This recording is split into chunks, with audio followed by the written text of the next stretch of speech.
Hola, ¿qué tal? Buenas tardes. Bienvenidos a Viernes de Derechos Humanos.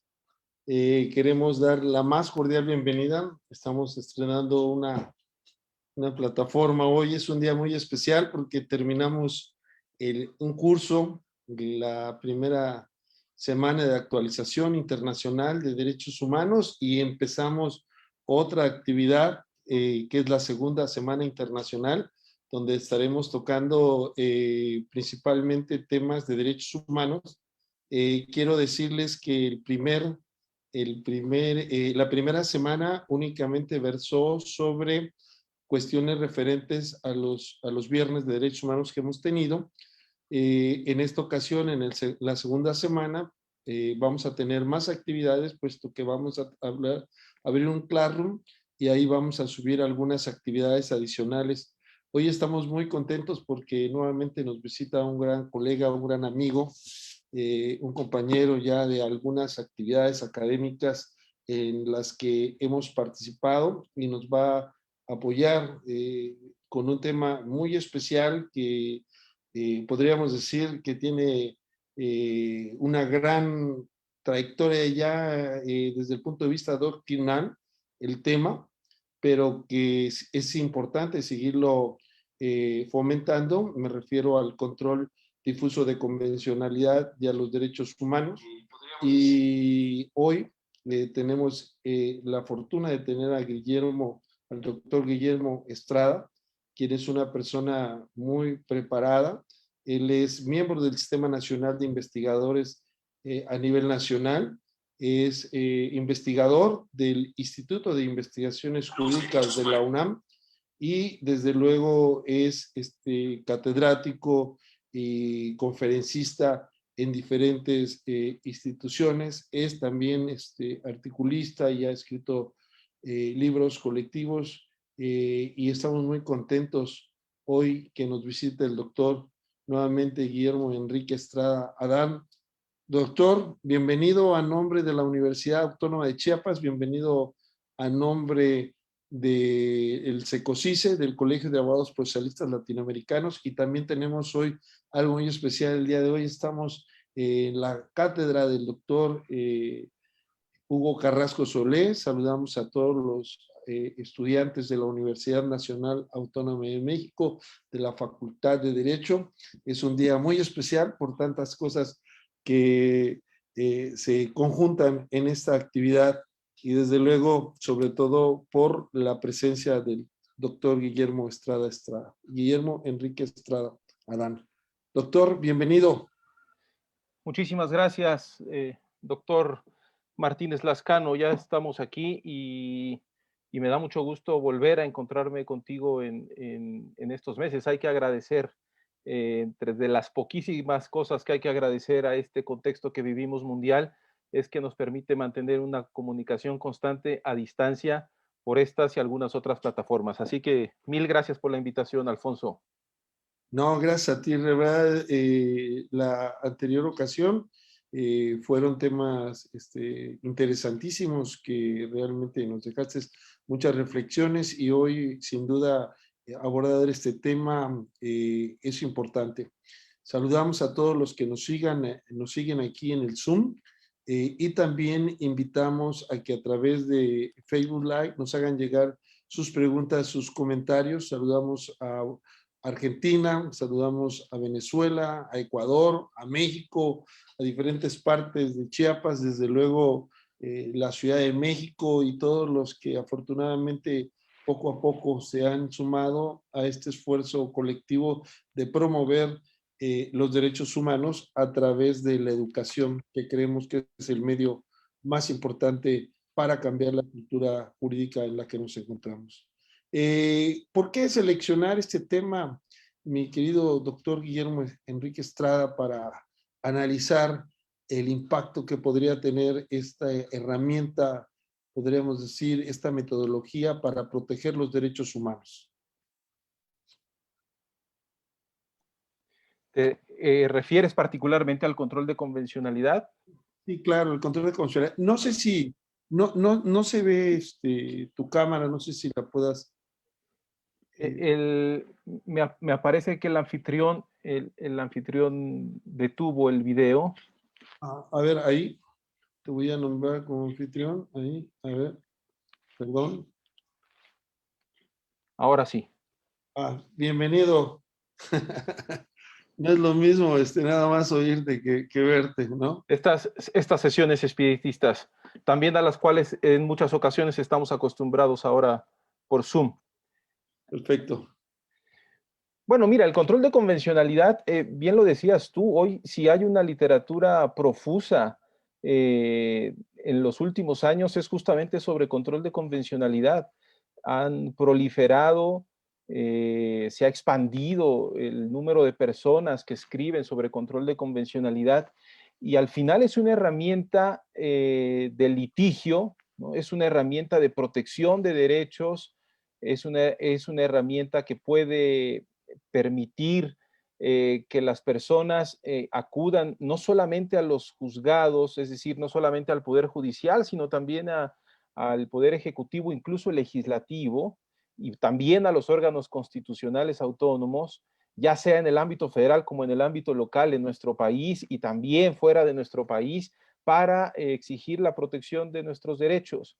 Por lo tanto, es una herramienta práctica y desde el punto de vista de la academia, pues no podía dejar pasar también con muchísimo auge y muchísimo interés estar escribiendo, estudiando, enseñando sobre el tema de control de convencionalidad. Yo te diría que sobre todo en México, a partir de la sentencia Radilla Pacheco en contra de México, de los Estados Unidos mexicanos, se inauguró con mucha fuerza, con mucha potencia el discurso sobre control de convencionalidad. Y allí vamos, todavía no es un debate terminado. Tú me dirás cómo quieres, cómo se podría abordar este tema en estos minutos, pero no es un tema acabado, seguimos construyendo sobre control de convencionalidad, lo seguimos entendiendo de distintas maneras, así que estamos en este estudio sobre herramienta del control de convencionalidad. Sí, es una herramienta, como se señala muy bien por el doctor Guillermo, que lo vamos entendiendo también de manera diferente, también diferente en los países, porque se entiende que es una herramienta creada por el Sistema Interamericano de Protección de Derechos Humanos, en el cual los 20 estados que aceptan la jurisdicción de la Corte Interamericana, pues deberían estar operando igual, pero en algunos países, por ejemplo en Panamá, solamente el control de convencionalidad lo pueden hacer las altas cortes o la Corte Suprema, eh, y se pierde la idea de control difuso. Pero para ir abordando el tema, mi estimado doctor Guillermo, ¿cómo aparece el control difuso, esta idea de control difuso o control de convencionalidad? En el sistema interamericano se lo atribuimos a un voto razonado del juez Sergio García Ramírez en el caso Mirna Machán, en el que se comenzó a desarrollar la idea en la que los estados, los jueces particularmente nacionales, deberían utilizar el derecho internacional, particularmente la Convención Americana sobre Derechos Humanos.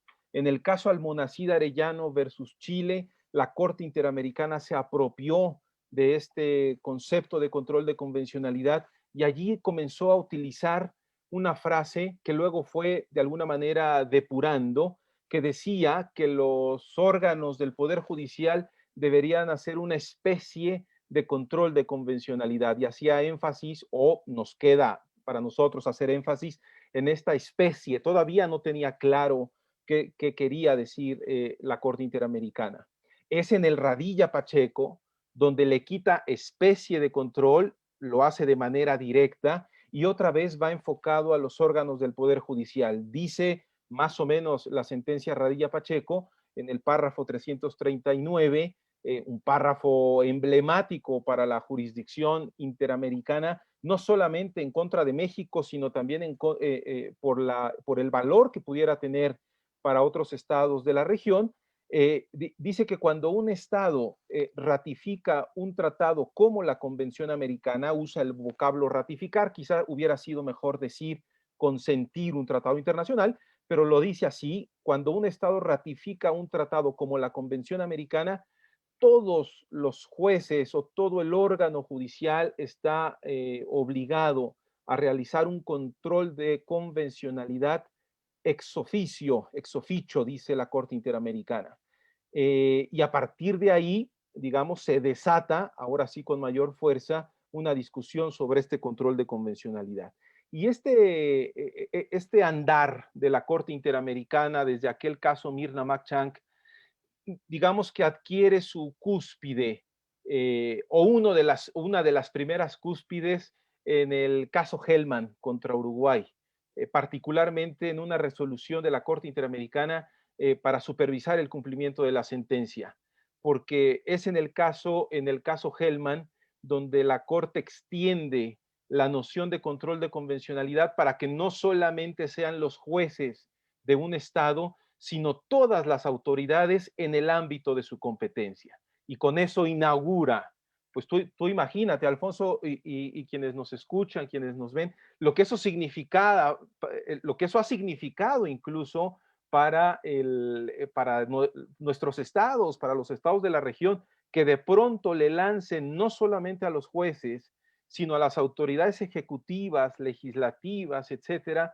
la misión de controlar el derecho internacional, es decir, que utilicen el derecho internacional en sus decisiones y que vayan verificando con base en el derecho internacional la actuación de las autoridades. Y ahí vamos, un poco construyendo desde Hellman con buenos casos, buenas consecuencias sobre control de convencionalidad. Esa es más o menos la ruta que ha seguido, Alfonso. Sí, muy interesante porque realmente podríamos decir que este derecho convencional eh, que va evolucionando porque tiene un carácter expansivo, porque no solamente es lo que dicen las convenciones o la Convención Americana sobre Derechos Humanos, sino la interpretación que hace la Corte a través de sus sentencias. Y tocas algo muy importante, porque la Corte Interamericana no solamente emite jurisprudencia a través de las sentencias de fondo, sino también a través de las medidas provisionales y desde luego a través del cumplimiento o de la supervisión de cumplimiento. Y entonces, eso que nosotros los abogados podríamos decir que los derechos humanos de carácter internacional realmente estaban fuera, podríamos decir, de nuestras fuentes jurídicas, de repente empieza a aterrizar en los órganos jurisdiccionales y nos obliga a los abogados a nutrirnos de esta gran fuente de derechos que no solamente permea, que al principio se decía en materia penal, sino permea en todos los ámbitos, ¿no? Entonces, ¿cuál sería desde tu perspectiva el impacto que debe tener, vamos a hablar primero, que debe tener en los sistemas del sistema interamericano, valga la redundancia, de derechos humanos que pertenecen? Saludamos también a República Dominicana, nos saluda Catherine Leger, saludos, bienvenidos a todos. Tenemos también mucha participación en el Facebook. Los invitamos a que nos hagan llegar sus preguntas, sus comentarios. Esto se está convirtiendo en un medio latinoamericano principalmente, que no solamente estamos transmitiendo para la Universidad Autónoma de Chiapas, sino para todo el país y para todo el continente. Así que bienvenidos a todos y bienvenidas. ¿Cómo podríamos decir que impacta en la jurisdicción, en la resolución de casos o en la justicia cotidiana, mi estimado doctor Enrique? Muchas gracias. Déjame decirte dos cosas previas y te respondo en la tercera, en el tercer momento de esta participación que tengo. Primero, olvidé decir que después del caso Hellman, donde ahora que tú referías las medidas provisionales de la Corte, además de la supervisión de cumplimiento de sentencia, recordé que también en las opiniones consultivas, sobre todo las recientes, quizá en la 22, pero sobre todo en la 23, 24 y 25 de la Corte Interamericana, que ha tocado temas fundamentales como obligaciones en medio ambiente y derechos humanos, por ejemplo, la opinión consultiva 23 me refiero en específico. La Corte extiende el control de convencionalidad no solamente a la interpretación en casos contenciosos, sino también en ejercicio de su jurisdicción consultiva.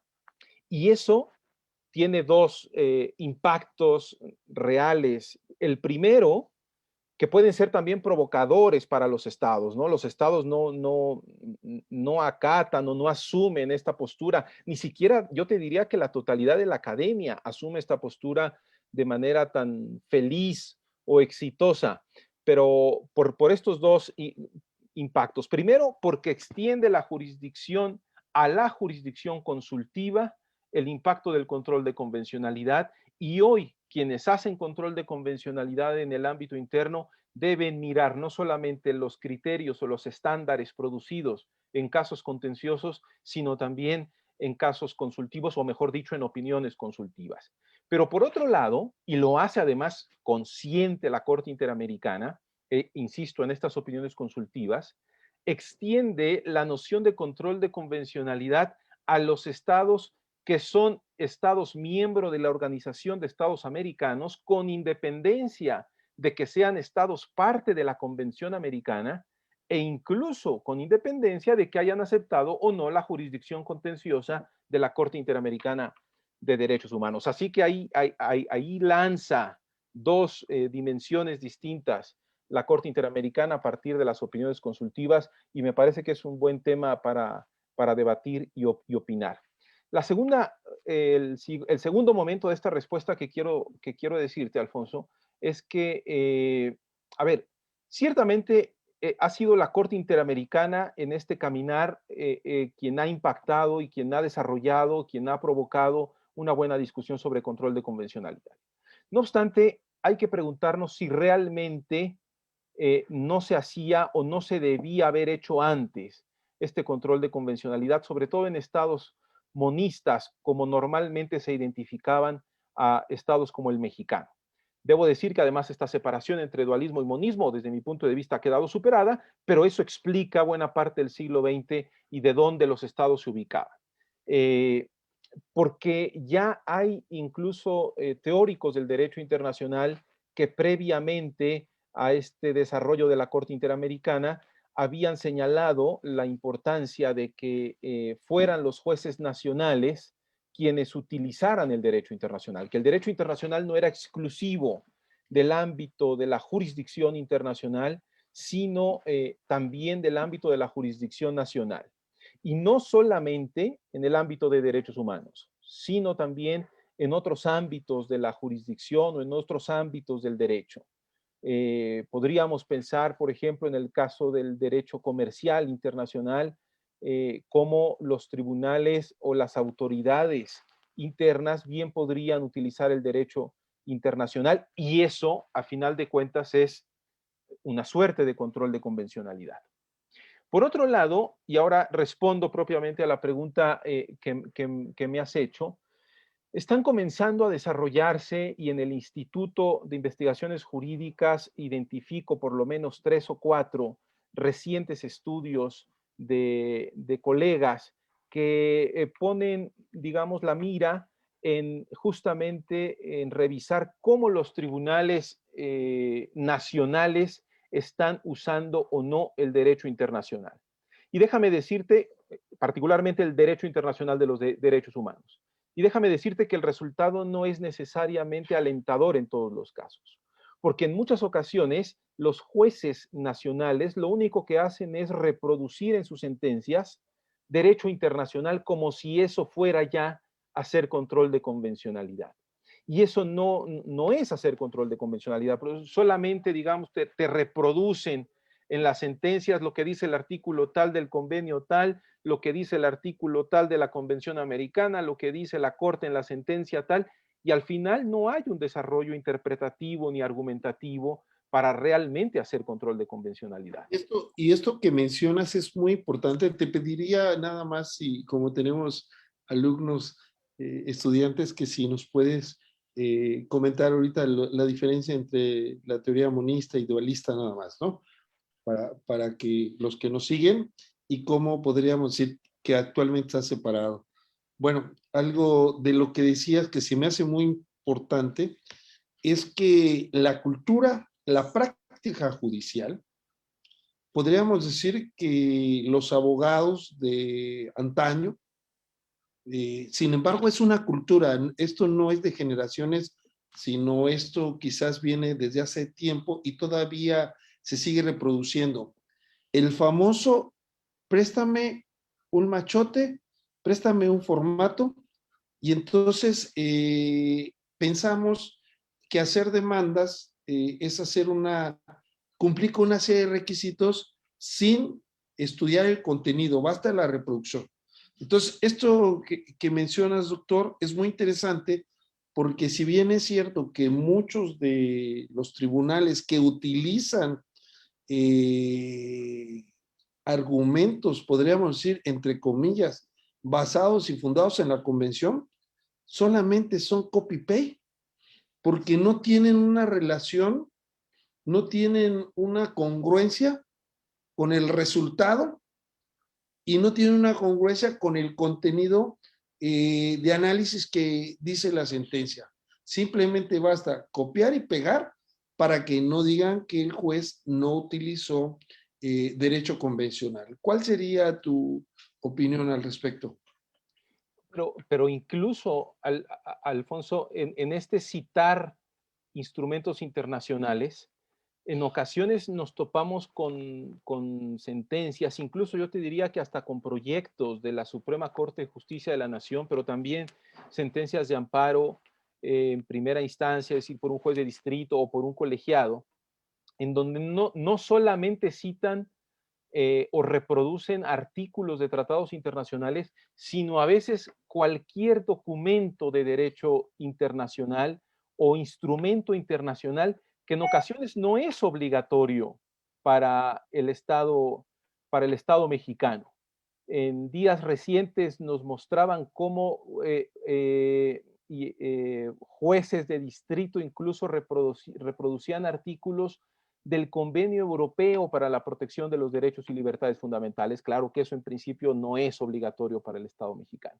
Pero sí te habla de que en los últimos 10 años, al menos, en los últimos 10 años el derecho internacional está presente.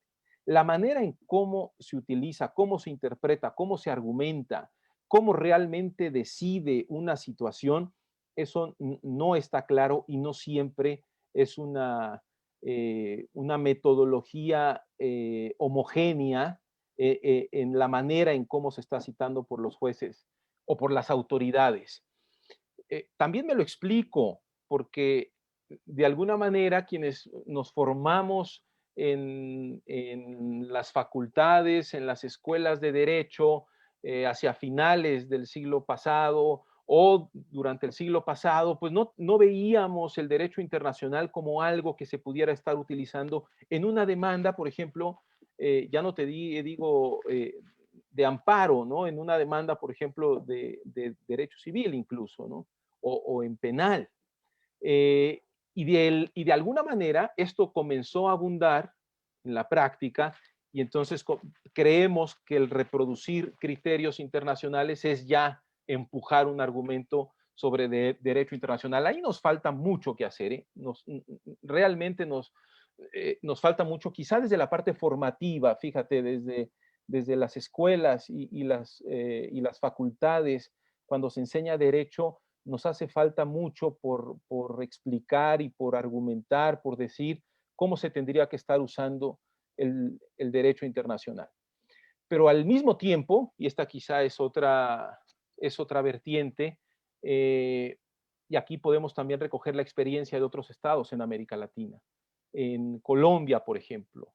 En Colombia hubo un cambio constitucional y luego una reflexión en el seno del Tribunal Constitucional que el hecho de utilizar el derecho internacional de los derechos humanos se ancló en la práctica de una manera distinta a cómo lo hemos venido haciendo, en el caso mexicano. Así que las experiencias en derecho comparado también nos pueden ser de muchísima utilidad para trazar una ruta, yo te diría, un poquito más ordenada, más lógica, más sólida en la manera en cómo estamos usando el derecho internacional en México. No sé si logro identificar tu pregunta, y tampoco quiero aburrir a los estudiantes con esta distinción entre las posturas monista y dualista, porque desde mi punto de vista están superadas. Hay que explicar, ¿no? También me voy con cuidado, digamos, ¿no? Pero a ver, los creadores de las posturas son ni más ni menos que Triepe, Lancelotti por el lado de los dualistas y Kelsen por el lado de los monistas. Pero llevamos más de 100 años discutiendo eso. Y lo cierto es que con decisiones como la contradicción de tesis 293, diagonal 2011, seguir explicando la relación entre derecho internacional con el derecho interno a partir de estas posturas monista y dualista, me parece que ya es completamente estéril, que tenemos que encontrar otra manera, otro tipo de herramientas epistemológicas, teóricas, para decir cómo el derecho internacional se debe estar relacionando con la Constitución o con el derecho nacional. Justo el control de convencionalidad demuestra que si nos preguntamos, ¿México es monista o es dualista? Al final nos estamos haciendo una pregunta un tanto estéril. ¿Qué más da si es monista o dualista? O pongamos por caso, ¿es monista? Sí, pero internacionalista o nacionalista. Bueno, pongamos que es nacionalista porque la Constitución está por encima. Bueno, pero hay casos en donde los derechos humanos consagrados en tratados internacionales, según lo dijo la Corte, tienen preferencia normativa respecto a los derechos humanos consagrados en la Constitución. El caso del derecho a la salud es emblemático y hay otros. Entonces ahí seguimos siendo monistas, nacionalistas, pero hay una preferencia por el derecho internacional. Por eso creo que tendríamos que utilizar otro tipo de herramientas para explicar la relación entre el derecho nacional y el derecho internacional. Muy Claro, bien. me dirán que al final el tema de las restricciones en la contradicción de tesis nos devuelven a la postura clásica monista nacionalista. Quizá tengan razón, pero insisto, hay que estar haciendo precisiones cuando respondemos de un lado o de otro. Sí, muy bien. También me voy a ir otra vez con el tema de la preparación, ¿no? En el sentido eh, de cómo, como bien dices, en el siglo pasado, parece que fue hace mucho, pero sí es el siglo pasado, ¿no? Eh, a nosotros, los estudiantes, nos enseñaron a reproducir, a memorizar a base de puras reglas, ¿no? Puras normas. Y si bien se hablaba de los principios generales del derecho, pues nadie especificaba de manera categórica cuáles eran los principios generales del derecho. Sin embargo, había un sentido de hablar de los principios. Pero vienen los principios en la protección de derechos humanos, inclusive lo que se llama neoconstitucionalismo, y entonces resulta que las respuestas muchas veces no están en la ley y obligan un esfuerzo mayor para construir la respuesta frente al caso concreto. Es decir, es una transformación del abogado que va a descubrir la respuesta en la ley al abogado que va a construir una respuesta a un caso concreto, inclusive muchas veces evitando la ley. Porque uno de los efectos del control de convencionalidad es que en algunos casos se debe de dejar de aplicar la ley por este principio. ¿Cuál sería tu opinión al respecto, estimado Guillermo?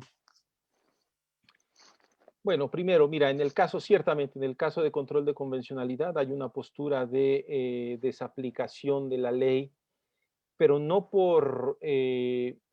desaplicas la ley para no aplicar la ley. Es decir, desaplicas una ley para aplicar otra regla jurídica que sería la del derecho internacional, de los derechos humanos particularmente. Por lo tanto, creo que allí vale la pena hacer esa precisión. Y eso no es nuevo, Alfonso. Es decir, conflictos entre normas jurídicas, conflictos entre reglas de derecho han existido siempre. O también casos en donde el derecho no era capaz de regular una determinada situación.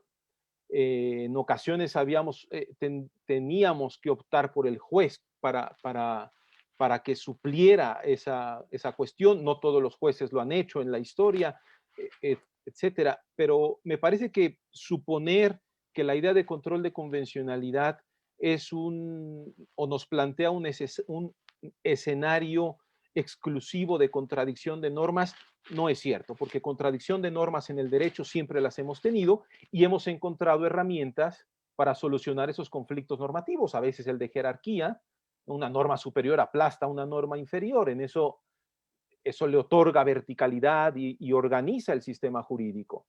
O una ley posterior deroga ley anterior, por ejemplo, es otro criterio que en ocasiones podría utilizarse.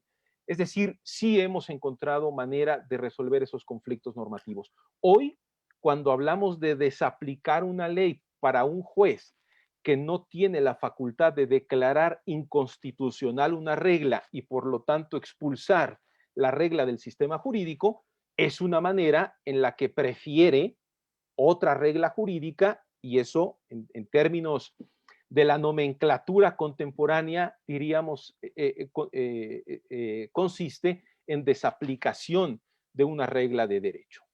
Pero tocas otro punto que no es menor y que es el tema de los principios generales del derecho y que siempre están ahí acompañando en las fuentes formales, por ejemplo, a la ley, ¿no? Siempre decimos que está la ley como fuente formal del derecho y al lado están los principios generales. Posturas hay muchas posturas teóricas, quiero decir, sobre qué es un principio general del derecho. Yo déjame llevarte al derecho internacional, que es donde me siento más cómodo, porque el artículo 38 del Estatuto de la Corte Internacional de Justicia, que establece lo que se ha entendido, no lo dice de manera expresa, pero lo que se ha entendido como fuentes formales del derecho internacional, alude a las convenciones internacionales, alude a la costumbre internacional y luego dice a los principios generales del derecho. Y cito esto porque la segunda frase dice principios generales del derecho reconocidos en las naciones civilizadas. Lo cito justamente para darnos una idea de cómo no tenemos una posición clara, contundente, para saber qué es un principio general del derecho.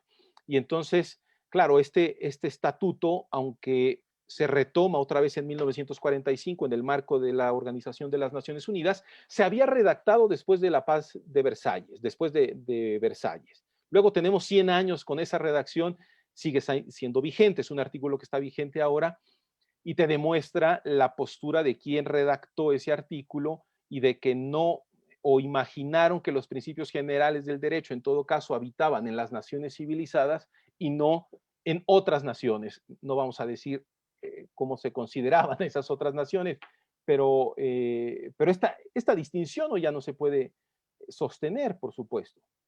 Y luego hay que agregar otra cosa, la influencia de una parte de estudiar el derecho a partir quizá de la influencia de la filosofía analítica, nos ha demostrado que aquella doctrina francesa de que los jueces eran la manera por donde se hablaba, ¿no? Por donde era de la ley. la boca de la ley, eso no es cierto ya. Es decir, hoy sí, fíjate, yo tengo aquí que los participantes en nuestra sesión de Zoom son 104.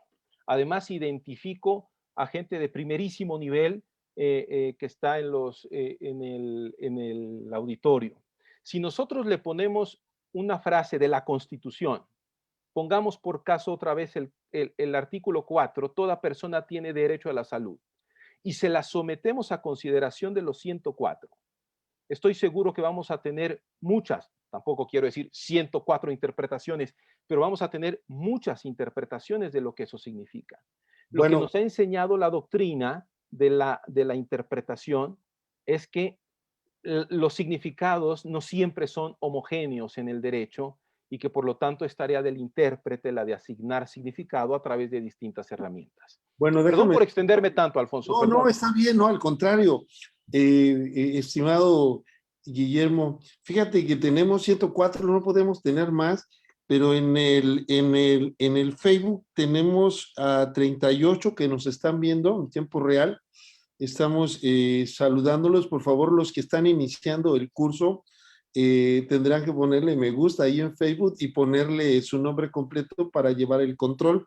Están desbordados este segundo curso por las actividades que se han desarrollado previamente y porque estás aquí con nosotros, mi querido Guillermo.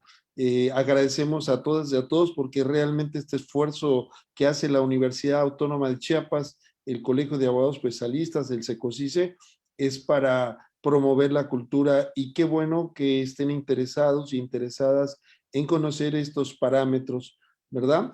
Y también decía, en relación a lo que señalas, decía Feri que no existen verdades, solo percepciones, ¿no? Entonces cada uno tiene su propia forma de percibir la realidad y podríamos decir de interpretarla. Friedrich Nietzsche eh, decía eso, ¿verdad? Y también podríamos decir, como dice el doctor Salvador Cárdenas Gutiérrez, la vida es asimétrica, ¿verdad? Si bien es cierto que todos somos iguales jurídicamente, pero cada uno tiene su diferente estructura cultural, su diferente bagaje, su diferente forma de asimilar la realidad. Por eso este choque, podríamos decirle, no sé si podríamos señalarlo así, este choque cultural entre, a pesar de que no se hable de un monismo o un dualismo, como bien señalas, pero hay que reconocer, hace rato que mencionaste el artículo 38, que también incluye las decisiones judiciales como fuentes del derecho internacional, eh, de todos modos, todavía separamos esos dos ámbitos. Esos dos ámbitos, el derecho internacional y el derecho nacional. Sin embargo, podríamos decir, no sé si compartas la idea, que el control difuso de convencionalidad, por lo menos en América Latina, viene a hablar de un derecho regional y un derecho universal que debe ser aplicado de manera similar de acuerdo con el contexto de cada país. Entonces podríamos decir que este impulso de protección de parámetros de derechos humanos es un impulso cultural en la cultura jurídica a la cual estoy convencido que nos hubiéramos tardado mucho en llegar. No sé cuál sea tu opinión al respecto. Desde luego me pones una pregunta que vale muchísimo, Alfonso.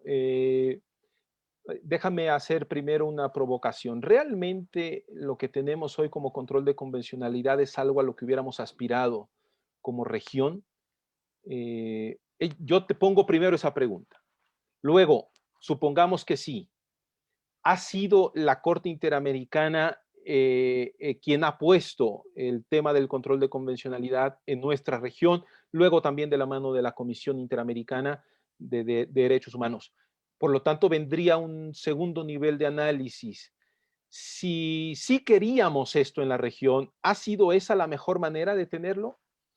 Y yo debo decir que no estoy completamente convencido, no le quito ningún tipo de mérito a la Corte Interamericana y al impacto que ha tenido la Corte Interamericana. Me parece que eso hay que reconocerlo, con aciertos y también con desaciertos.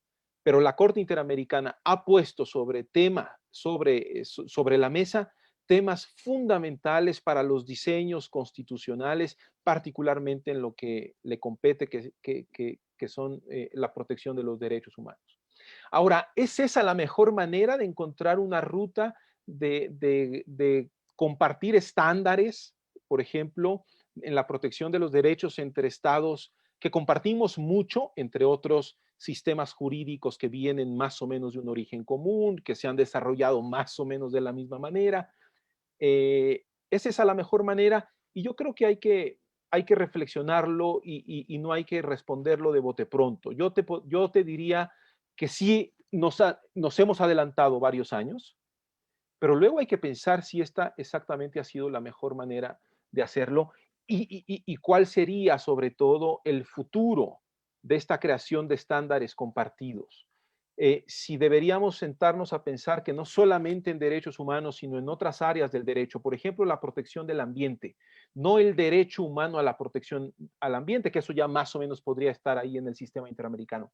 No, me refiero a la protección del ambiente, incluso pensando en próximas generaciones, etcétera. Es decir, otros temas que quizá tengamos que construir también de manera compartida, discursos jurídicos y no solo jurídicos, que se puedan replicar en los distintos estados de la región y por supuesto yo te diría en el mundo. Así que, insisto, y yo dejaría aquí la respuesta. Primero, démosle mérito a la Corte Interamericana que nos ha puesto y al Sistema Interamericano de Protección de Derechos Humanos que nos ha puesto temas sobre la mesa para discutir. Punto número 2, reflexionemos muy bien hacia dónde queremos que vaya y cuáles serían los límites o los desarrollos, los alcances, la extensión de la función de un tribunal como la Corte Interamericana de Derechos Humanos. Pasa por los estados, pero pasa también por nosotros, por la academia, por la sociedad civil también, discutir qué tipo de mecanismos interamericanos, internacionales queremos. Así que es un tema pendiente, Alfonso. Bueno, es un tema muy interesante y pendiente. Aquí felicita a su servidor, el doctor Hugo Carrasco Solé, muy amable. Estamos también en su cátedra el día de hoy. Ha sido muy interesante para nosotros. Quiero decirte, Guillermo, que yo soy profesor honorario eh, de la Facultad de Derecho gracias al doctor Hugo Carrasco Solé y acostumbro por invitación de él ir 2 veces al año o a veces una, ¿verdad? Pero desgraciadamente ahora la pandemia nos ha impedido, pero ya estamos aquí de una otra forma. Por su incansable labor en difundir, bueno, los temas de derechos humanos y al doctor Guillermo por su brillante exposición que respeto en cuanto al acatamiento de las sentencias que se dictan en contra de México, podemos esperar bajo el régimen actual del gobierno, si bajo el régimen actual del gobierno podemos esperar que las sentencias de la Corte se cumplan. Es una pregunta que hace el doctor Hugo Carrasco, específicamente en este gobierno. Bueno, yo también saludo con muchísimo gusto al doctor Hugo Carrasco y agradezco que abra estos espacios, que siempre son espacios de diálogo franco. Y su pregunta justamente es una manera de aprovechar este espacio para abrir un diálogo franco. Si estamos conscientes del discurso que se ha tenido hacia el ámbito internacional, además en esta semana tomó posesión una diplomática mexicana como jueza de la Corte Penal Internacional. Tenemos a un ex diplomático mexicano presidiendo la Comisión Interamericana de Derechos Humanos. Tenemos una presencia importante de México en el derecho internacional, incluso con ocupando un asiento no permanente en el Consejo de Seguridad por este y el próximo año. Por lo tanto, lo que quiero decir es que este gobierno al menos ha mostrado un interés en mantener un cierto discurso a nivel internacional. Eh, si eso se va a ver claramente en el cumplimiento de sentencias, yo pensaría que sí. Desde luego, esta es una respuesta que tendría que responder en principio algún representante del gobierno mexicano. Yo pensaría que sí, que el gobierno tendría que acatar las sentencias de la Corte Interamericana. Ahora, démosle un espacio a la duda y a la reflexión de tipo académico. Cuando este gobierno ha hablado sobre el caso Alvarado Espinosa y otros en contra de México, sentencia resuelta, si no estoy mal yo, hacia finales de 2018, en contra de México, el famoso test del caso Alvarado Espinosa establecía cuáles eran los requisitos para que las Fuerzas Armadas de un país, particularmente de México, estuvieran haciendo tareas de seguridad pública en el territorio mexicano. A propósito del contexto en contra de la lucha del narcotráfico o de la lucha en contra del narcotráfico en Chihuahua, este caso Alvarado Espinosa, por hechos ocurridos en Ciudad Juárez, en Chihuahua. Por cierto, saludo a las personas que también tienen alguna relación con Ciudad Juárez. En este caso, Alfonso, yo debo decir que el gobierno de México no fue completamente determinante en el cumplimiento de la sentencia. Era muy claro lo que le estaba indicando la Corte Interamericana a México en esto que, insisto, se denomina Test Alvarado Espinosa. Y el decreto que se publicó en marzo y en mayo del año pasado, reformas constitucionales y luego la ley, etcétera, no fue necesariamente una reforma que acatara el test Alvarado Espinosa. Es cierto que viene reproducido en el quinto transitorio, si no estoy mal, del decreto de la reforma constitucional. Sí, pero la reproducción no necesariamente indica que las cuestiones se cumplan. Y luego, lo que hemos visto del ejército en tareas de seguridad pública, no necesariamente vemos, por decirte un dato que pide la sentencia Alvarado Espinosa, es que haya un mando civil. Eso no lo tenemos en México. Hoy las Fuerzas Armadas hacen tareas de seguridad pública autorizadas por decreto constitucional en este gobierno y no hay un mando civil a cargo de vigilar el cumplimiento de las labores de la seguridad pública realizadas por las Fuerzas Armadas. Así que ahí tenemos, digamos, esta ambivalencia entre el discurso político, quizá jurídico también de parte del gobierno, pero un dato que lo doy aquí en este espacio de manera franca y abierta de cómo no se está cumpliendo una sentencia de la Corte Interamericana. Y fíjate, mi querido Guillermo, que cuando esta ley empezó al procedimiento legislativo, mi sorpresa fue esa, que podríamos decir en los motivos de razón, aparecía reproducida parte de la sentencia de Alvarado y otros, ¿no? Que versa de desaparición forzada. Y cuando vimos el resultado, pues estaríamos diciendo, por analogía, que pasó igual que los jueces, que si bien es cierto que hacen el copy-paste, también la consecuencia de ese copy-paste no tiene realmente un sustento. Y una de las cosas que mencionas, que se me hace muy interesante, donde se quiebra la ecuación, es que el mando militar no es civil. Como dentro de los parámetros se encontraba en la sentencia Alvarado y otros.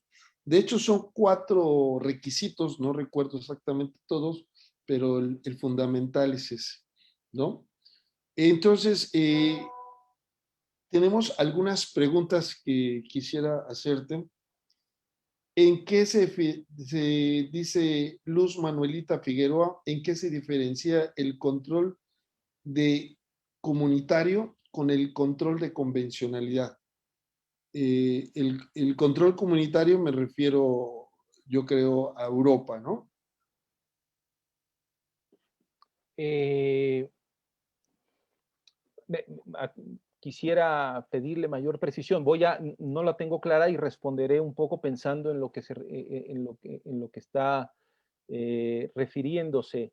Si es el control de la Unión Europea, es decir, si por control comunitario está pensando en el control que realizan algunos órganos de la Unión Europea, yo diría que la diferencia es abismal, porque en principio la Unión Europea tiene un estatus en el derecho internacional como una organización de integración de primer tipo y que los tribunales, particularmente el Tribunal de Justicia de la Unión Europea, tiene efecto directo respecto de sus decisiones respecto de los estados que son miembros de la Unión Europea. Quizá también pueda tener en mente quien nos pregunta esto el tipo de control que hace el Tribunal Europeo de Derechos Humanos que tiene su sede en Estrasburgo. En este caso, el tribunal quizá haga allí sí un control más parecido a lo que podríamos denominar control de convencionalidad en el sistema interamericano, porque son tribunales, tanto este europeo como el Tribunal Interamericano, la Corte Interamericana, tribunales que tienen como objeto fundamental interpretar y decidir controversias con base en un tratado de protección de derechos humanos. Y entonces allí el estándar, digamos, es importante. Ahora, hay que decir una diferencia fundamental, Alfonso, entre este sistema europeo, particularmente el del Tribunal Europeo de Derechos Humanos y el sistema interamericano, es que lo que denominaríamos jurisprudencia consolidada en el Tribunal Europeo de Derechos Humanos, te lo voy a decir de memoria y por supuesto me puedo equivocar, pero debe ser el artículo 28 del Convenio Europeo, establece que los comités de 3 jueces pueden resolver con base en jurisprudencia consolidada. Eso automáticamente genera una suerte de homogenización en los 47 estados que forman parte del Consejo de Europa. Por lo tanto, allá hay un control que llegó mediante reforma al Convenio Europeo, a través del protocolo número 11, si no estoy mal, que reformó la estructura del Tribunal Europeo, que desapareció a la Comisión Europea de Derechos Humanos y que dotó al propio tribunal de una mayor fuerza respecto de lo que tenía anteriormente. Fuerza que se ubica en esta frase jurisprudencia consolidada y que por lo tanto significa que el tribunal resuelve ya con base en sus precedentes y que manda mensajes a los estados de cómo fija un estándar utilizable para todos los estados miembros del Consejo de Europa. No siempre hay jurisprudencia consolidada, por ejemplo, en temas de protección a la vida o temas de eutanasia o por ejemplo, de interrupción legal del embarazo. Allí Europa, digamos que no tiene un estándar, por lo tanto no hay jurisprudencia consolidada. Y en el caso del sistema interamericano, pues el control de convencionalidad se ha desarrollado más a través de un empuje, como lo hemos mencionado, de la Corte Interamericana, en ocasiones lidiando un poco con las posiciones de los estados que no siempre son tan, o que no recogen o no abrazan en su totalidad las posiciones de la Corte Interamericana, pero bueno, eso es parte de cómo se ha estado desarrollando. No sé si logro responder exitosamente la pregunta de quien amablemente nos la ha hecho. Y te voy a leer 3 preguntas que se correlacionan. Una de ellas es cómo se define el control de convencionalidad. Otra, ¿cuáles son los límites que considera? Habla del control de constitucionalidad, no de convencionalidad. Y la otra,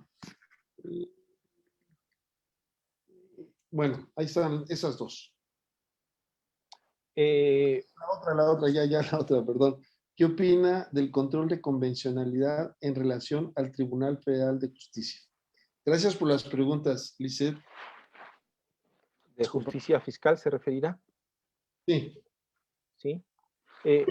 A ver, primero vayamos por parte. Yo voy a decir una definición y ya saben todos quienes me escuchan que las definiciones ni son perfectas ni son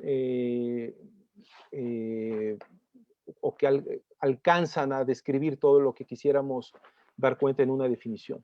Pero creo que una definición más o menos sencilla sería que el control de convencionalidad es un acto de verificación del derecho internacional con los actos internos.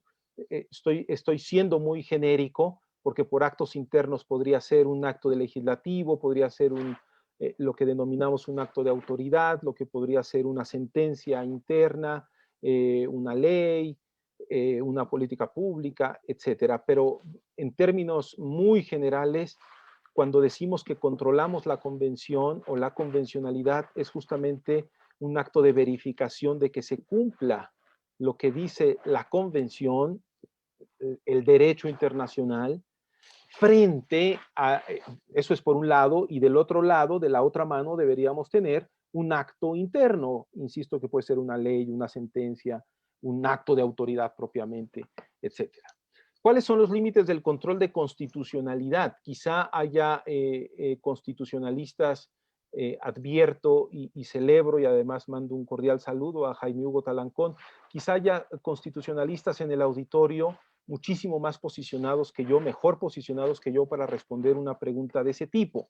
Lo cierto es que, déjame ser aquí muy deferente pues con el discurso constitucional. Los límites del control de constitucionalidad son la protección de la Constitución. Es decir, no hay más, ¿no? ¿Hasta dónde llega el control de constitucionalidad? Yo te diría hasta donde se siga protegiendo la Constitución, porque al final el acto de control constitucionalidad significa eso justamente, tener de un lado la Constitución y del otro lado actos que de alguna manera tienen que ser verificados por ese control de constitucionalidad.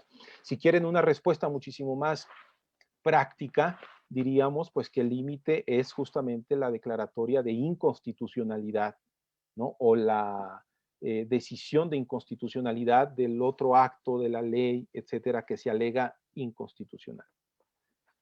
El Tribunal Federal de Justicia Fiscal, por supuesto, debe hacer control de convencionalidad y me temo, tampoco quiero ser contundente, Alfonso, porque insisto que puede haber personas muchísimo mejor posicionadas que yo para responder eso, pero me temo que no necesariamente ha destacado por el uso del derecho internacional. Los temas no son fáciles.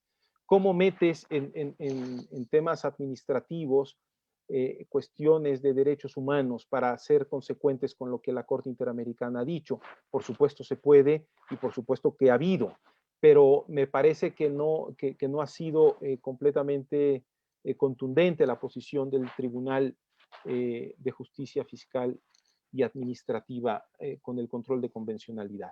Pero aquí tampoco quiero ser contundente porque me parece que no sería yo el indicado para extenderme. Perfecto. Vamos terminando. Quiero felicitarte, estimado Guillermo, por tu participación. Tenemos muchas más preguntas, pero hemos llegado al término de este Viernes de Derechos Humanos que ha estado muy interesante. Hemos tenido muchas cosas hoy. Una de ellas es que estamos iniciando el segundo curso internacional de actualización jurídica en derechos humanos y estamos terminando el primer curso. Estamos dentro de la cátedra del doctor Hugo Carrasco Pelé de la Facultad de Derecho de la UNAM y desde luego estamos con todos nuestros estudiantes de la Universidad Autónoma de Chiapas y todos los colegas de México y de Latinoamérica. Hemos estado realmente escuchando y reflexionando. Quiero decirles que, como bien lo señala el doctor Guillermo, no son temas acabados. Creo que hay que seguir profundizando y tenemos que seguir de una u otra forma impulsando por lo menos este cambio y más que nada adecuarnos al cambio para tener un criterio propio y poder externar para ustedes, que es el control de convencionalidad, no para su servidor o para Guillermo, sino la construcción jurídica tiene que haber un consenso. Si vamos a privilegiar el derecho convencional porque tiene una protección mayor, o vamos a privilegiar el derecho nacional a pesar de que tenga una protección menor o mayor, pues esto tendremos que irlo analizando caso a caso. ¿Cuál sería la gran conclusión, estimado doctor Guillermo? Ya la dijiste tú, Alfonso, ya la dijiste tú, que esto no está acabado. La gran oportunidad de que los temas no estén acabados es que siempre son espacios para seguir construyendo. Y tanto los estudiantes de la Facultad de Derecho de la UNAM, como los estudiantes de la Universidad Autónoma en Chiapas, como quienes nos están escuchando de distintas partes de la República Mexicana y no solo de la República, al decir justamente que los temas no son verdades absolutas, sino son dogmas, eso permite que en nuestras demandas, en nuestras contestaciones, en los criterios que estemos sosteniendo, en nuestras discusiones sobre lo que está pasando en nuestra vida, alrededor de nuestra vida, aunque hoy quizá me temo que lo que está pasando sea poco o lo estemos viendo desde casa en buena medida, pero todo eso pueda ser reflexionado por las herramientas, para nosotros tendríamos que decirlo así, las herramientas jurídicas que tenemos a disposición, y ver hasta dónde llegan, ir encontrando sus espacios de éxito, también sus fracasos quizá, pero me parece que la gran conclusión es esa, el camino está abierto para seguir discutiéndolo. Yo esperaría, Alfonso, que esta no sea la última vez que me invites por estas cuestiones, sino que podamos justamente ir construyendo, seguir muy atentos de lo que está haciendo la Corte Interamericana, la Comisión Interamericana, de lo que hace el Gobierno de México, de lo que hacen nuestras autoridades locales. Por ejemplo, lo hizo Veracruz en años pasados, en meses pasados. Quintana Roo lo hizo hace pocos días. Están evitando los congresos locales posicionarse sobre la interrupción legal del embarazo, y allá hay una buena discusión desde el control de convencionalidad y desde el derecho internacional. Así que los temas están abiertos y hay que tener toda la disposición para seguir reflexionando. Pues muchas gracias. A nombre de la Universidad Autónoma de Chiapas, te agradecemos mucho, doctor Guillermo Estrada Adán, te agradecemos mucho al doctor Hugo Carrasco Solé, como siempre, a todos los que nos visitan. Quiero anunciar algunas cuestiones. Vamos a iniciar un programa de derecho de protección a la salud, sobre derecho sanitario. De hecho, hemos platicado con el doctor Carrasco Solé, que es el organizador principal de este tipo de actividades en la UNAM, y nuestro invitado va a ser el doctor Guillermo, así que de una u otra manera vamos a empezar. No sé si ya te había comentado, pero si no te había comentado, aquí te lo estoy comentando. Bueno, también vamos a tener un homenaje al doctor Héctor Fix-Zamudio. En la página del Colegio de Abogados Procesalistas están las bases. Vamos a entregar certificaciones, no tiene ningún costo. Vamos a seguir promoviendo los viernes de derechos humanos y las demás actividades a las cuales invitamos. Vamos a continuar con los cursos de preparación, porque la única forma de proteger eficazmente los derechos humanos es empezar a hacer un cambio.